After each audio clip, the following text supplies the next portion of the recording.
Menga qara. Ajrashasan. Ona? Qo'shnilar o'g'lingiz sog'lommi deb gap so'z qilishyapti. Mana 6 yil bo'ldi uylanganingga farzand yo'q hali. Nima qilay, bormagan doktorimiz qolmadi, ko'rdingiz-ku. Ayoliman, men ham sog'lom ekanman. Xudo bermasa, men nima qila olaman, ona? Ey, mani desang, ajrashasan, gap tamom.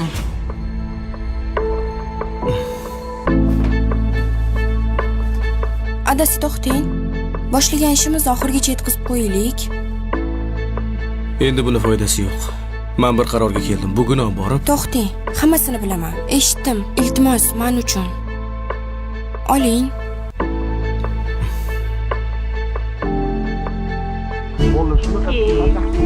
Mani desang, ajrashasan, gap tamom.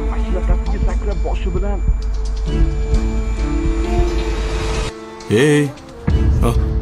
Eshityapsanmi, sen gapiryapmi? Oy. Uzr o'rtoq. Tinchlikmi, nima bo'ldi? Menimcha hayotim buzilib ketsa kerak.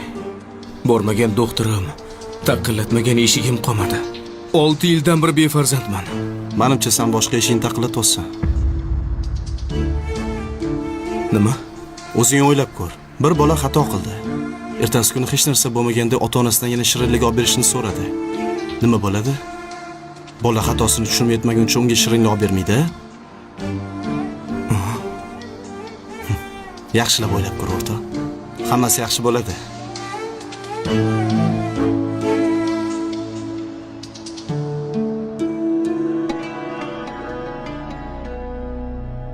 Allohim, sen oldinga umid bilan keldim. Tavbamni qabul qil. Farzand ne'mati bilan siyla.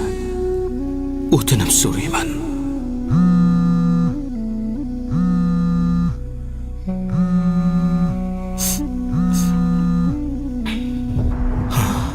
Iltimos, suhbatimizga xalaqit berma. Men tavba qilgani keldim. Alloh tavbangizni eshitibdi. Siz ota bo'lasiz. Alo. Adasi eshityapsizmi?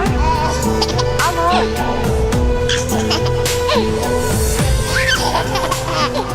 Sabr degan daraxt bo'lar ekan. Uni parvarish qilish juda ham qiyin ekan. Lekin mevasi juda ham shirin bo'lar ekan.